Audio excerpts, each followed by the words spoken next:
Hi there, this is Shauntel Leeson from Money Talk Viewpoint. Welcome back to our 2026 year.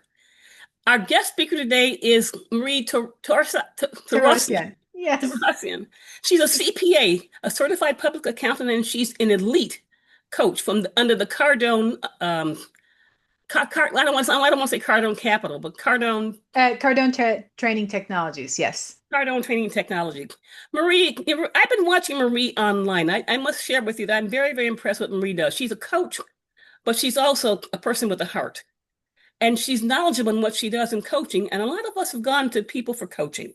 But what Mm. happens in the coaching process is that we're finding that the person is sort of checking the boxes, but not getting down to the heart of what you need when you need help in getting your business. Marie, share with the people what you do as a coach. Yeah, and I appreciate you having me as well. And I know we've had many conversations in the past, but as a coach, what I'm focusing on is helping business owners build the skill sets that's the gap from where they are to where they're going. In the last few years, being part of Grant Cardone's coaching team and also doing my own, key things that I've noticed that business owners have a lack of discipline in controlling their time. And I'm just like, I would say about 99% of our mentees like that I work with, they probably have a control time situation. Um, and the other portion of that is just other skill set that they're missing, information that they don't know, or maybe they saw something, um, but they don't know how to implement it. So that's the gap is where I'm looking to help them fix so that they actually get to where they want to get to. Let me ask you, when you say now you do best SMEs, I'm going to clarify for the people in the public, that's small to mid-sized enterprises. Now, that's anywhere from 4 to 20 employees or four or more employees, or what's the threshold for that? Yeah, so from a revenue standpoint, it's anyone that hits 750 in gross sales plus, and they could be maybe a couple of people in their team, going up to, let's say, 15, 20 million. And of course, at some point, you also need a full system, right? It's not just the coach, but you need the team. You might need actually consultants that help you in specific things. So the idea is that always looking at where are you going, what are the gaps, who do you need on the team, what are the skill sets that they need so that everybody's on the same page. So it's always working with the business leader to help them get to that next phase that they're looking to get to. The winter cold. We got sub-zero weather here, Oh, yes. below 11. So that's Oh that's my real cold. goodness.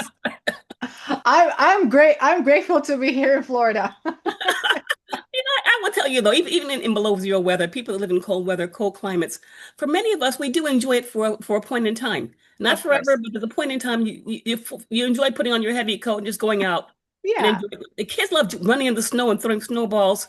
So there's some upside to it, but there's a point where you want the winter to end and get into the warm weather and get down to Florida. Yes. Anyway, Yes.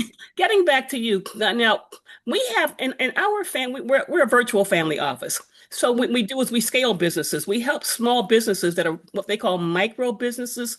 That's 1 to 4 employees because nobody looks at that level. Mm, Although about 80% of small businesses are in that level at 1 to 4 group. absolutely. So we really work with them. And there's a lot we have to do to normalize that kind of business. But I want you to talk more about the SMEs because there's a lot of similarity that I find even in that level, even though they're at 10 employees, sometimes they're making money, but they're really not profitable. Or so like, you know, go Right. ahead. Shell, you mentioned that Right. in one of your videos about being worth $10 million and they still could not be able to pay their bills. Share that with Yes, our people. absolutely. So even being above $10 million, it's one of the things that's lacking is always looking at the numbers and the stats. And that's where I feel my strength comes in a lot more as a coach, is that my background is a CFO. So I'm always looking at the numbers, and when something is not working, it's always like back to what happened, what was the activity that was taken, who was in charge of it. So we want to look at all the different pieces.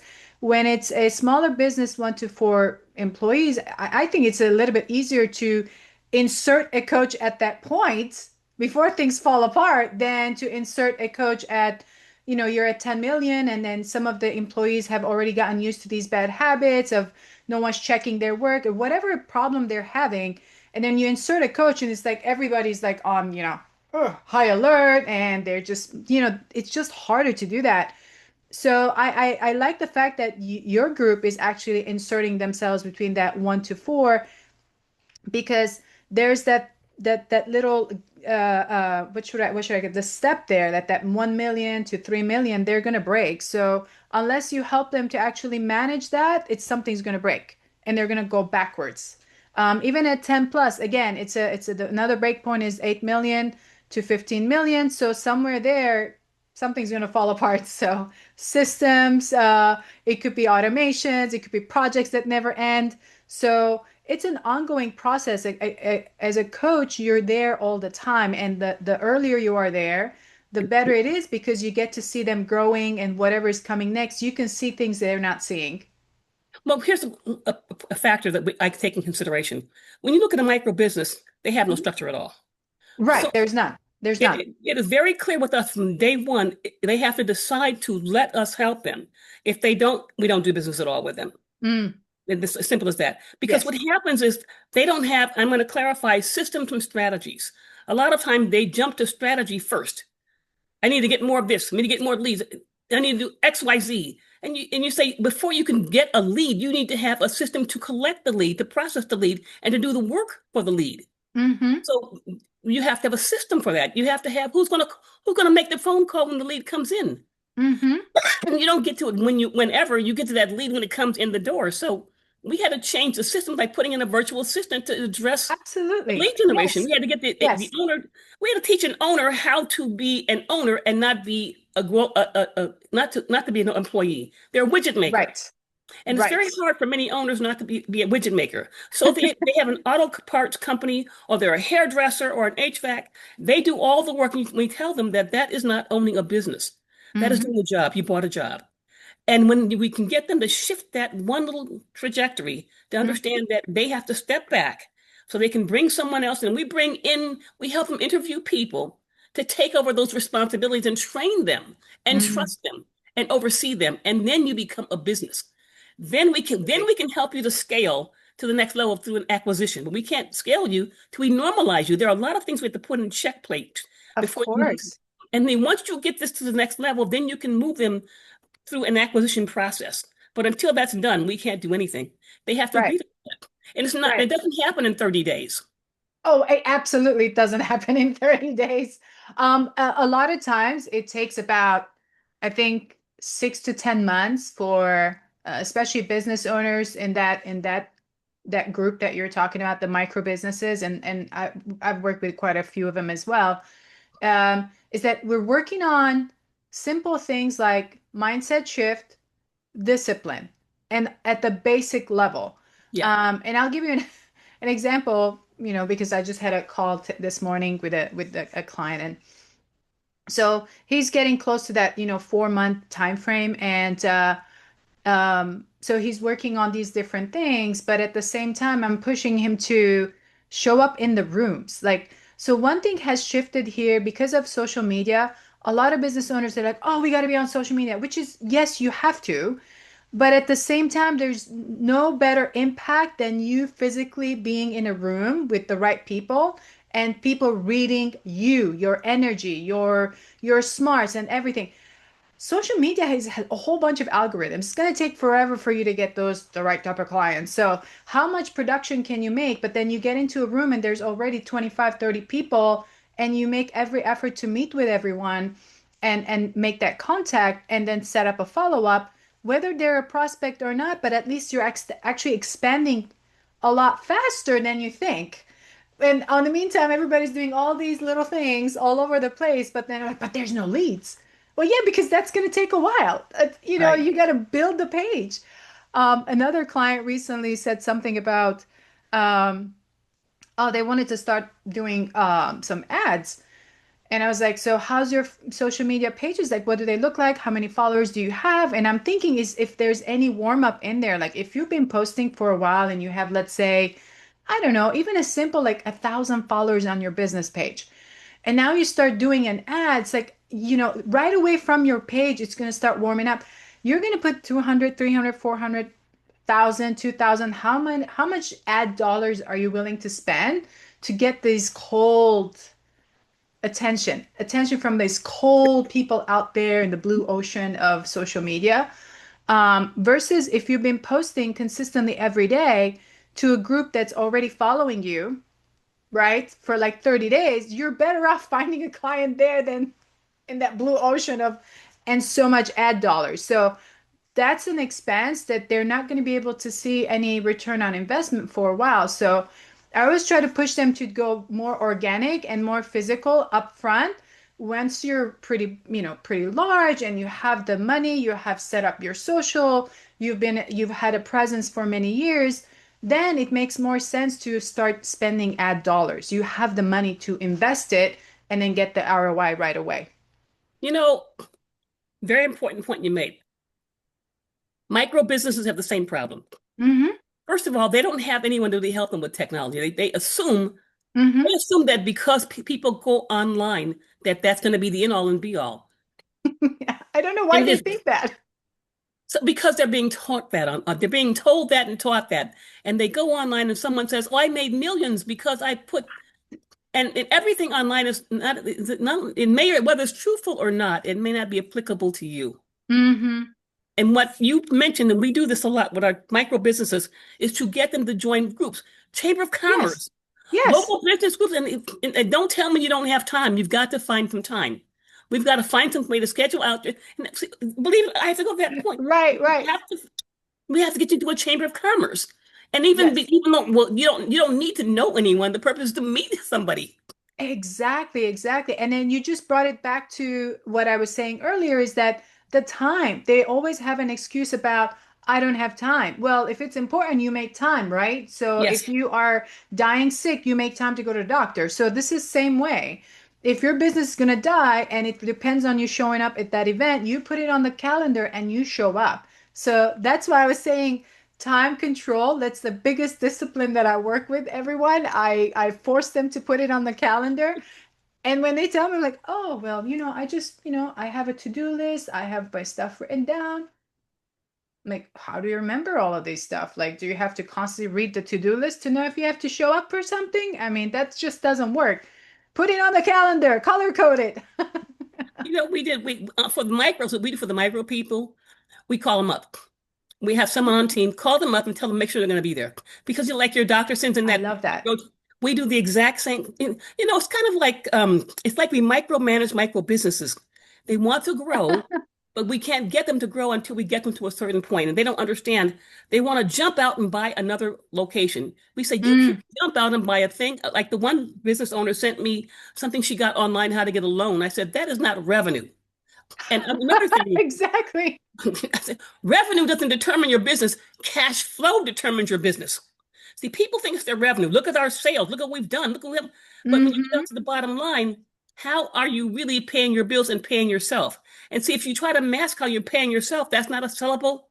Probably you can't sell Business. that to an. Exactly. We have to normalize your paycheck like everybody else, even if you're a one-person operation. Believe it or not, it's tough.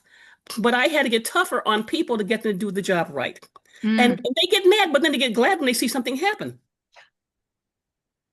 Yeah, I love that. So many things that you've said there, just I totally agree with. And specifically when you mentioned, how they make their cash, how to make their revenue. I've noticed people as well, like running after a line of a credit or, any kind of a loan as a patchwork of stuff. And I don't think they think it's revenue, but they feel like that's what they have to rely on. And Yeah, that's because they're missing the information on, and this is what Grant always talks about, is about what's their sales process? What's that repeatable transaction that you do that people can easily understand and what they want to work with you. So they're missing that. So they try to run and try to get a loan, but you still have to pay the loan. So that means you need to go back to learning or fixing what's broken, which is your yeah. sales process. So, but then if you fix the sales process, you don't need the loan right now. You just need to, you know what I mean? Sell more, and build revenue. And you're right. And then, a part of process, as a CFO advisory, if you recall, we've talked about that valuation MT and all that. what one of my first things to do was always, look at their financials and put it through the software that I use for valuation, and just to showcase them like this is where you stand, in front, if compared to other businesses in your area, and these are the things that you need to fix. So obviously it's very financial heavy, but then that's where I can also bring my coach side and say, here's how we're going to get there. Here's how we're going to fix the numbers. Here's what's broken. Let's look at your sales process. Let's look at your marketing process. What's broken? Why are you not able to hit these goals? So it's more than just CFO advisory where I'm telling them, here's your numbers, here's the accounting. Yes, the accounting's done right. And it's a very different work. It's more consultative work and advisory versus coaching. It's like we're really digging into what's not working and Okay. then how to fix that. What's the gap? You know what I found? Some small business owners go and get some other income stream to cover their paycheck. Mm. And we have to what's very popular is day trading. So they get some day Oh, trading in the morning so they can, and they say, I don't need a paycheck, I day trade. And I said, well, that does not make your business sellable. mm-mm. Because the You're new owner right. has to know where is the money coming from to pay himself. We have to, so normalizing a business is a critical factor. And Hmm. what I want to jump into at this point is valuation. Because I think we're kind of crossing into that line where it is. Because I Yeah. mean, when I look at the micro businesses, it really is basically the owner's discretionary. This is what is the seller discretionary? That is Hmm. everything that valuation is based on. But I'm going to let you step into the valuation here and tell our audience about that.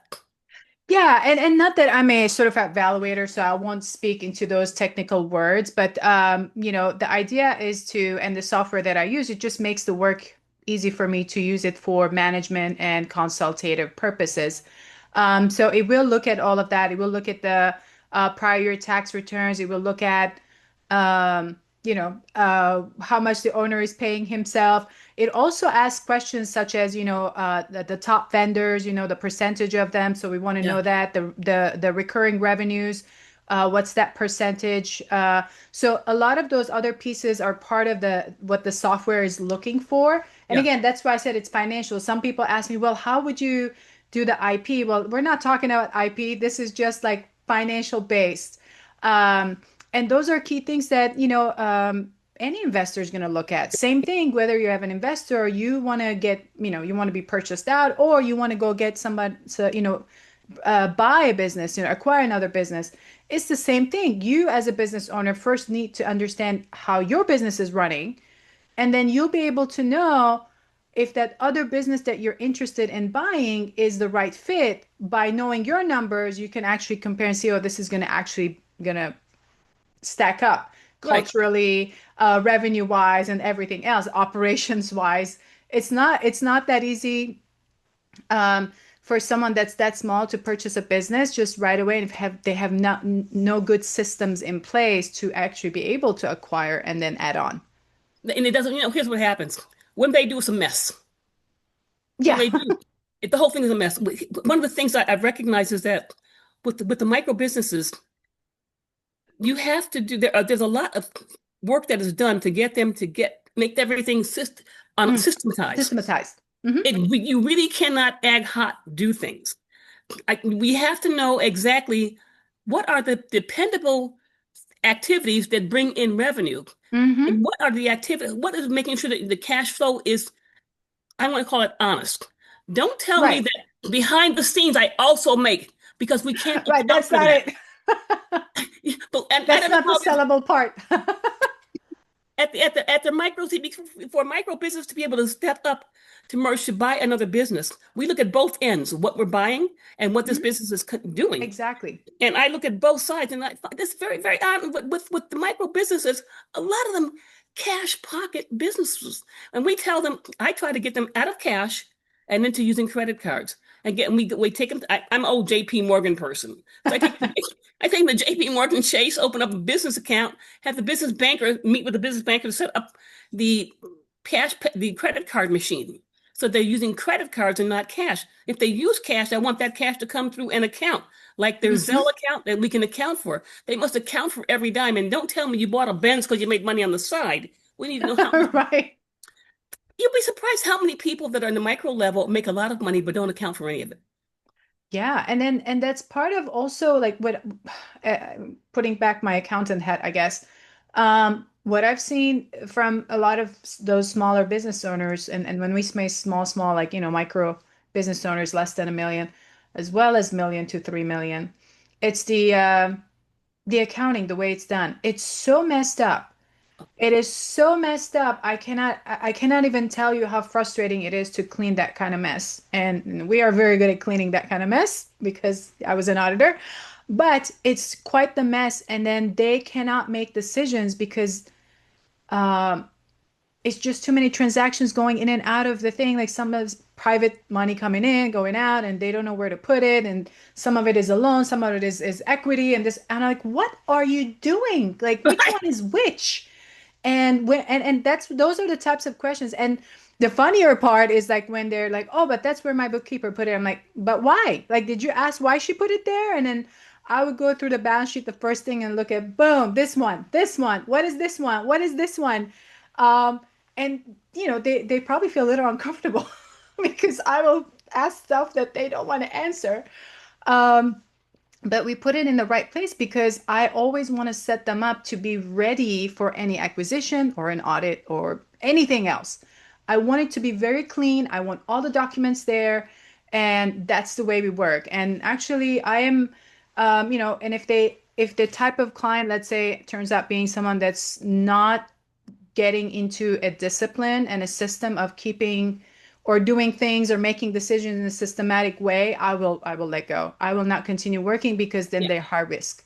Right. So so that's something that I think these types of small and micro business owners should really pay attention to when you're talking to them, saying, these are the stuff that actually can really backfire. Part of the thing when we go through our checklist, when I talk to micro business, there's a checking box. And if they do not check yes on almost everything, we won't do business with you. And it's very, Mm, very clear. See, I take my emotions out of that part of it. right, I'm, right. I'm an emotional person. I'm sensitive, laughy, smiley, cry Sure. easily, that type of person. But I'm That's why very we get along so much. right.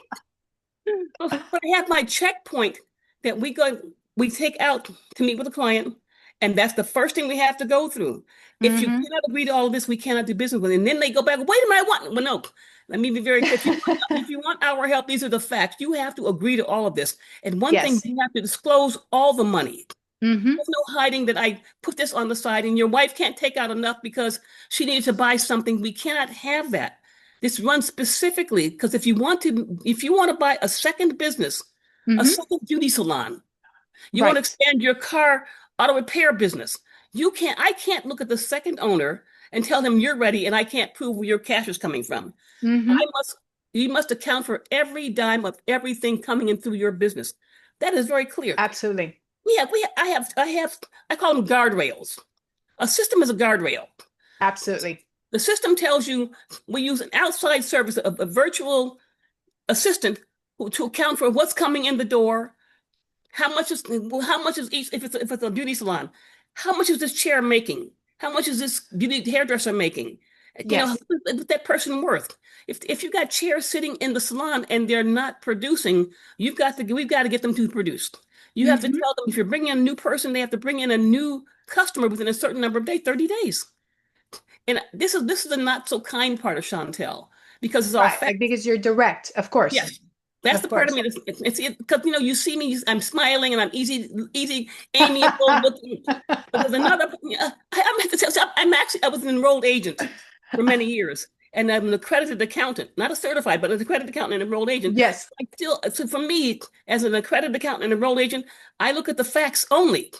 I don't want Absolutely. hearsay. I don't want your opinion. I don't follow whatever everybody else says. This is the fact. If it doesn't fit the facts, we can't work with it. And Hmm. that is why my cutting point is right there. If they don't follow that, I've let them go. And that's what people, and then you know what they do? That's when they change. Hmm. If you're looking to buy this business, if you buy the business and you're unprepared, then the business falls through. If Of you go and get a course. business loan to buy the business and you're not prepared, the loan, then you have extra bills you can't pay. If you buy the Hmm. business and you haven't bothered to find out if the cultures match, then the business falls through. Of course. Of course. Culture is actually, I feel that culture has even a bigger impact. Because a lot of times, like for example, I think it for myself, like if I were to go and buy, let's say, another firm, what does that look like? And I have a specific culture, I have a specific style, and it's going to be very, very important to me, not more than just the income of whatever I business I acquire. Are these people going to mesh with our style of like, very 10x mindset? We're training, we have a specific structure of, requesting documents, and those are going to be things that I want to know. Yeah, yeah. Culture is going to be very important. And for us, it doesn't matter what kind of business it is. If the system, what I find the system works, when we structure systems, that Hmm. system work with us, the car repair shop, a hair salon, an accounting Right. firm, a system says we It's need the to know how the structure. money's coming in. We Hmm. need to know how you're accounting for that money. We know how the bills are being paid. I Yes. want Yes. all facts up and down the line. And then we can help you grow this business or prepare to exit. Because a lot of time, two things are happening. Either they want to grow their business, and Right. you know why they want to grow? They want to make more money. Hmm. So to make more money, the best way to do is rather than trying to work yourself to death, buy another business. But to buy another business, let's make you doing the right thing. And Mm. if you're looking to exit the business, we need to make sure the business is not a pile of garbage. Exactly. Exactly. They want to sell it and sell. What are you selling? Movable parts. You can't sell movable parts. These parts have to all fit together and work together as one cohesive team. Yeah, absolutely. And then most people don't even think about if they were, let's say, planning to sell and suddenly they have all this stuff and then their employees are unaware and how they try to do it very quietly. And how do you know that your employees are not gonna leave the other person hanging, and just like, nope, I'm not working for these people. Nope, I'm not making all these changes. Obviously, there's operation, agreements that will set for that. But, from a perspective of the seller, you want to set your business to be so running so well and so smooth that anyone that's going to purchase it is going to be able to just like entering like a ready home, right? You just put in the key, turn it on, you come in, everything is set up. It should be something like that, including your employees and their commitment. And with a micro business, we ask the owner not to leave for the first 6 months to a year. Could be Yes. almost 2 years, because we want both owners to know and we want, and there's transparency when we're doing this transition. You want to make sure that the employers know that they're going to be there, that they Mm-hmm. have a job. But we want Mm-hmm. to make sure that the employees are doing the job they're supposed to be doing. Right. Right. That the clear job descriptions, everything have to be set up, of course. Oh, so yeah, Yes. so I'm looking at your level of the because yours are about 750,000. We start from God knows what. And micros are up to about 200,000. And then they start being able to prepare themselves for the next level to merge to something to Right. get themselves. And then once they merge a couple Right. of times, now they're at the 700,000 level. But those mergers have to match. Yes. Yes. Almost horizontalish, kind of, almost about the same, so it doesn't crash everything.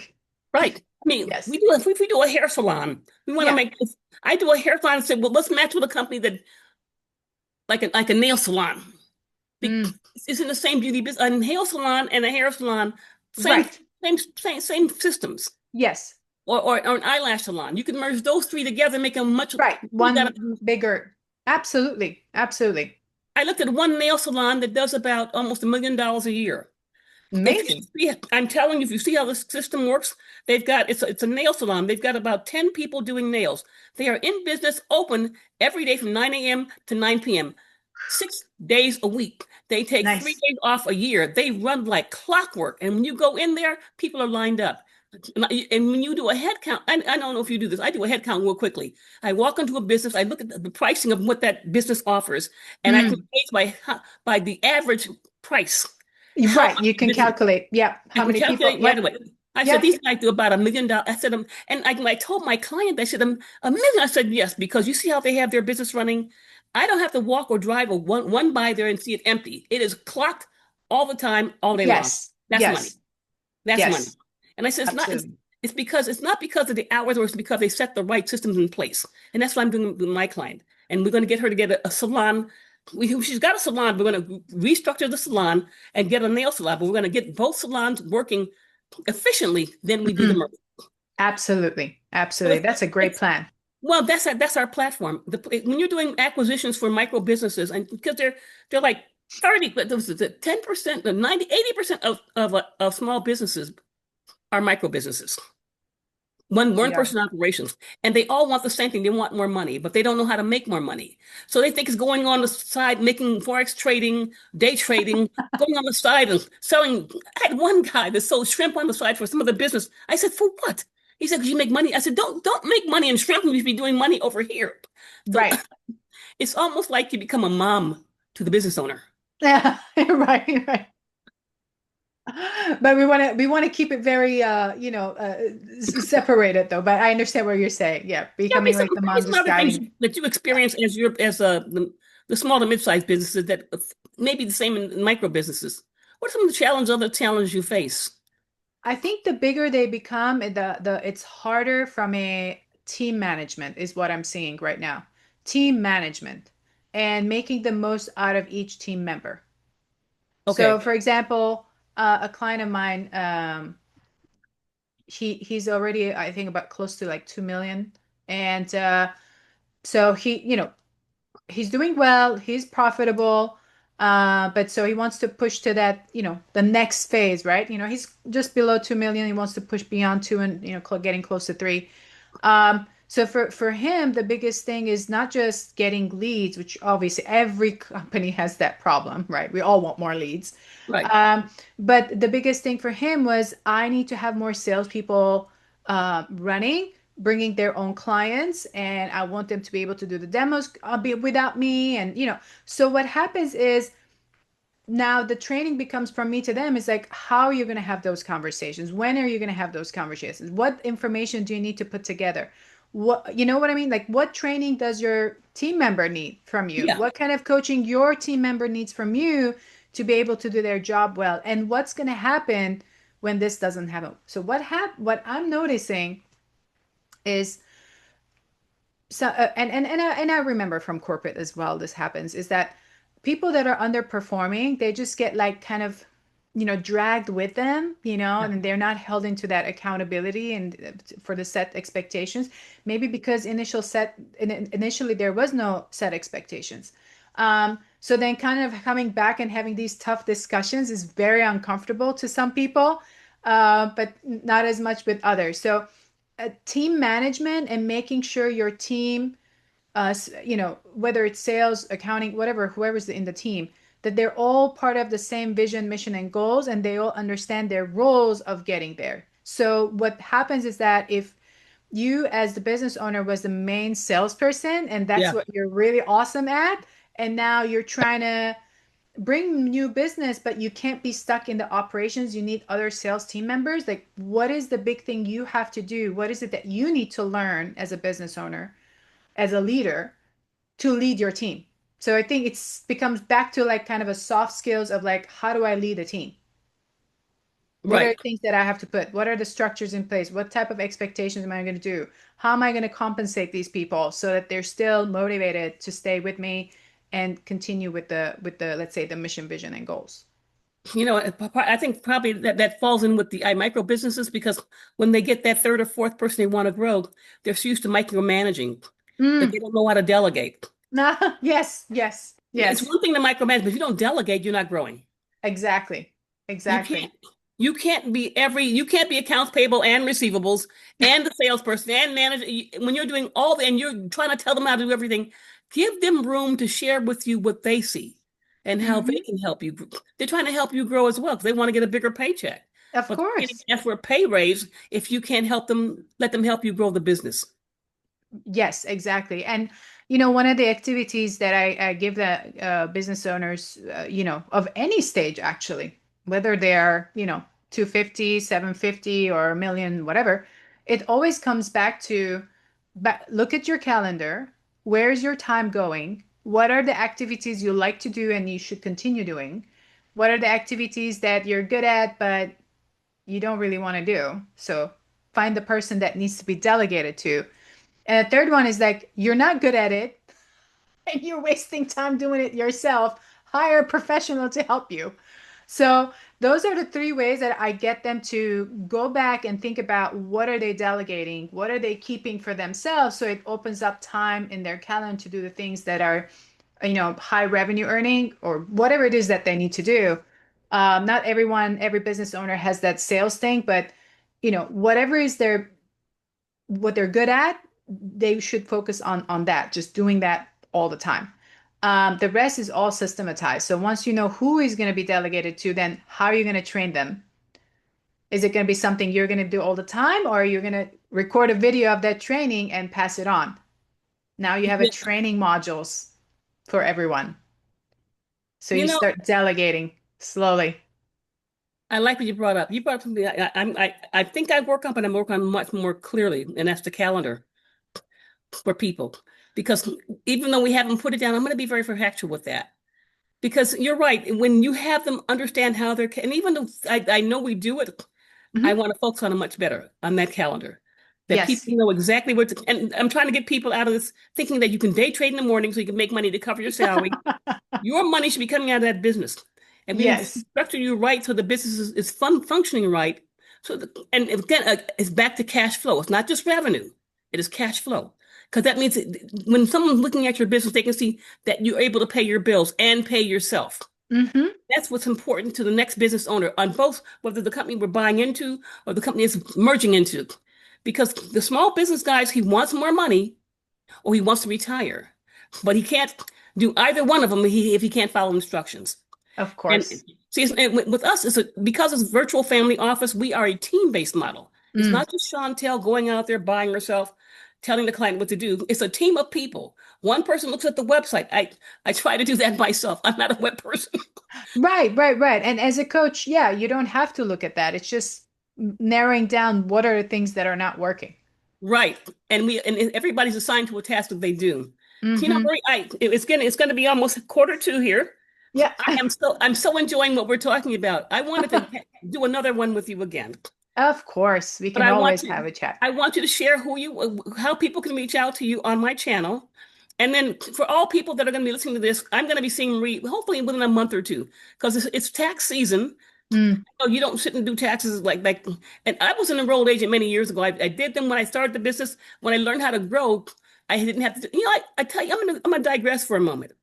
I learned part of this from my father. My father had several home services businesses. Now he had Hmm. a full-time job as a chief engineer for a hospital. But here's how it worked. When he started his small businesses, he didn't have the full-time job. His accountant, who was an attorney, taught him to stop doing all the stuff and turn Mm. over the people that work for him. That way he can take the job was with the University of Chicago. So my father wanted that position. Yes. But he was able to keep all of his businesses because his accountant guided him on letting go of the reins. Mm. And that's what I train micro business people to do. You want to go take that trip to Greece, and when you go to Greece, the business shuts down, then that's not a business. That's a Exactly. glorified job. So we have to teach you how to let go of the reins and start delegating so that you can, and that the business is generating revenue so you can go to Greece or Italy or Exactly. wherever you're going in the world. Exactly. And I tell you, like it really is a life changer. And for many of us, we started at a point where we were doing everything, and that's okay. There's going to be the time where in the beginning, that's you're doing pretty much everything. Right. But then you also have to learn as you grow that there's things that needs to be delegated, and you have to find the right people that do the specific work for you. And then that's how you can let go of some of that reign. Of course, you want to be able to rein in everything that's working well, but at the same time being able to take off to go to a conference, to be able to take off and go to a networking event. And if you wanted to travel with your family, that you can travel without having to do payroll while you're away. So so I totally agree with you. And that's exactly one of the biggest things that micro business owners as well as others, small business owners, they haven't gotten to the point of letting go. And that's because they want to stay in that control, very micromanaging instead of really teaching and empowering. And that's why for me, for my business, the Profit Lab is all about empowering your potential. And that's why I chose that keyword, empowering, is because I want, people that I work with to feel empowered and pass on that same thing. That's what I try to Absolutely. do with my team. You know what? I want to, at the end of the video, I'm going to put your information, how to contact you. Yeah. If you're going to share people your name and how they can contact you while we're on video now. And by the way, I want to share with everybody that I went to one of your profit labs and I was very impressed. Oh, yeah. The podcast. I Yeah. was. And I watched it when I heard you say on a video that people make $10 million and still could be going out of business. A lot of business owners don't understand the differences. We'll cover that in our next video. I want to leave something for them to follow through on. All But right. at this point, I want to thank you for doing this time with me today. Thank you so much, Chantel. It was so great to be here. Now, what is the next big thing? There's something in Miami in April, isn't there? Um, I mean, I'll from wait and Grant Cardone stuff. Yeah, I'll wait and see. I get all kind of, I get so much email from Grant Cardone. He has a channel to himself by himself now. I know. I've been putting his emails in a folder for a very long time. Let's put it that way. But yeah, there's always events going on. The Wealth Conference is the next one I think that I'm going to be going to is in May. In March, actually March is a very busy month for me. I have a few travel plans for the book, another book that will be launching, and it'll be so that'll be exciting. I'm writing a chapter there. And then in March, I also have the 10X Business Coach Mastermind, where I'll go help with the mastermind, with the training and stuff for the new coaches. So it's definitely very busy. And of course, we don't if we don't have businesses that are running on their own, we can't go do these things. You're exactly right. 100%. Well, Marie, I want to thank you again. And I will Thank you, email you Chantal. and we'll schedule for everyone paying attention. Follow us again. I'm going to try to make Marie a regular on our show so you'll understand how we do and what we do as we Yes. build, whether it's micro businesses or small to mid-sized enterprises. Marie, thank you so much. Thank And you. we'll follow up probably you said you'll be gone in March or what? I'll I'm find out. here on and off. I'm All here on right. and off, but there's a few things that I'll be doing. Yeah. All right. Well, I'll email you and we'll find out. Sounds good. Thank you Talk to much. you soon. I'll let you shut it down now.